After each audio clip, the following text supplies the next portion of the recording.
उत्तराखंड का जोशीमठ लगातार चर्चा में है। हमारी टीम वहां पहुंच के इस बात की पड़ताल भी कर रही है कि पहाड़ के इस खूबसूरत इलाके की जमीन क्यों धंस रही है। देखिए ग्राउंड से रिपोर्ट। जोशीमठ के धंसने की वजह जानने हम वहां से 12 किलोमीटर दूर विष्णुप्रयाग पहुंचे। यहां आपको वो पूरा पहाड़ दिखेगा जिसके ऊपर जोशीमठ टिका हुआ है। इस वक्त मैं जोशीमठ के मारवाड़ी और विष्णुप्रयाग के बीच में मौजूद हूं।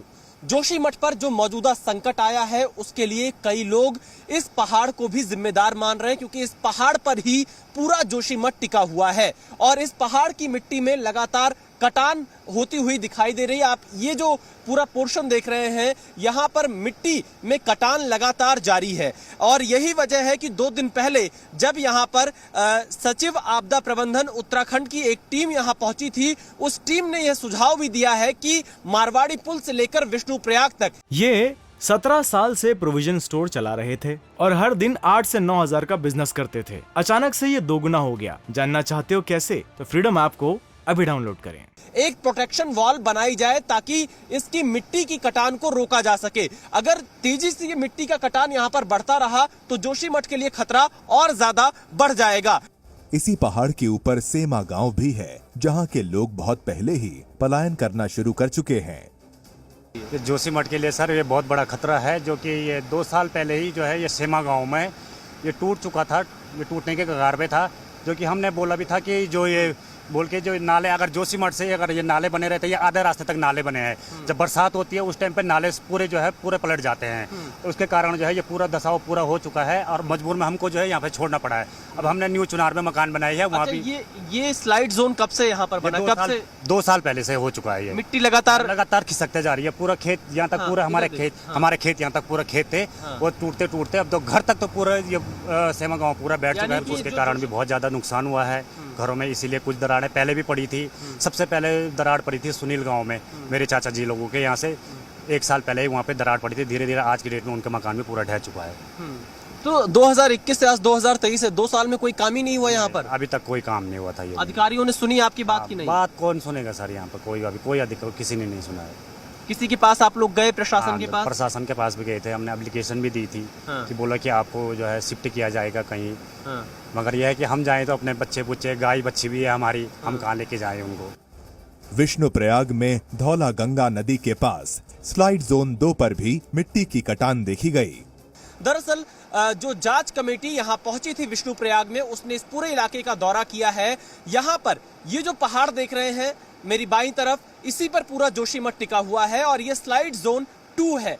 इससे पहले मैंने आपको स्लाइड जोन 1 की तस्वीर दिखाई। स्लाइड जोन 2 में भी मिट्टी की कटान लगातार जारी है। यहाँ पर भी एक प्रोटेक्शन वॉल बनाने की सिफारिश जांच कमेटी की तरफ से की गई है, ताकि इस जगह की जो मिट्टी की कटान है उसको भी रोका जा सके और जोशीमठ को बचाने के लिए यह कदम उठाया जा सके। यह तस्वीरें धौली गंगा नदी की है। आगे चलकर यह अलकनंदा में मिल जाती है और यही आगे पूरा नदी बढ़ती जा रही है। इसके आगे मारवाड़ी तक यही पूरा हिस्सा जा रहा है नदी का, पहाड़ के किनारे किनारे जहां पर पूरी मिट्टी की कटान जारी है। तो प्रोटेक्शन वॉल जोशीमठ में इस वक्त सबसे ज्यादा जरूरी है, जिसे बनाने का काम कब शुरू होगा इसके लिए सरकार के आदेश का इंतजार यहाँ के स्थानीय लोग भी कर रहे हैं। इसी बीच इलाके की हकीकत जानने केंद्रीय एजेंसियां भी लगातार जोशीमठ पहुंच रही हैं। देखने वाली बात होगी कि सर्वे और रिपोर्ट्स के बाद कोई ठोस फैसला कब लिया जाएगा। विशाल पांडे, जी मीडिया, जोशीमठ। इसी बीच बड़ी खबर आपको बता दें, जोशीमठ से जुड़ी हुई बड़ी खबर आ रही है। सीएम धामी से मिल सकते हैं हरीश रावत, बड़ी खबर आपको बता रहे हैं। तो बिल्कुल सीएम धामी मिल सकते हैं जोशीमठ के लोगों से। जोशीमठ पे 21 सूत्री सुझाव सौंप सकते हैं। जोशीमठ से लोगों को मुआवजा मिले, रावत ने ये मांग भी की है। तो सीएम धामी से मिलेंगे रावत, पूर्व मुख्यमंत्री है जिले के, और वही 21 सूत्री मांग जो है रावत करेंगे और सीएम को सौंपेंगे। उसमें सबसे प्रमुख बिंदु तो यह है कि आप एक नया जोशीमठ बसाइए और जिन लोगों को वहाँ से विस्थापित किया जाना है, जिनके मकान इत्यादि तोड़े जाने हैं, उनके लिए आप मुआवजे की पॉलिसी बनाइए। और उस पॉलिसी के लिए 2 बिंदु हैं। एक है बद्रीनाथ में जिस आधार पर किया गया है, दूसरा बिंदु है कि जिस आधार पर केदारनाथ पर पहले किया गया है। हमारे पास 2 पहले से स्टैंडर्ड मानक बने हुए हैं, उन आधार पर किया जाए।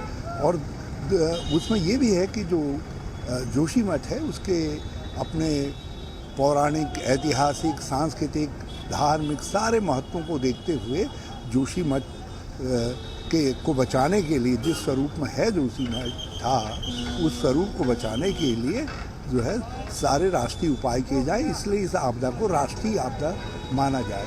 और उसके अलावा और बहुत सारे बिंदु हैं जिसमें जिनका समावेश किया है। हम लोग कोशिश में हैं कि आज शाम तक मुख्यमंत्री से भेंट हो जाए। ये 17 साल से प्रोविजन स्टोर चला रहे थे और हर दिन 8 से 9 हजार का बिजनेस करते थे। अचानक से ये दोगुना हो गया। जानना चाहते हो कैसे? तो फ्रीडम ऐप को अभी डाउनलोड करें।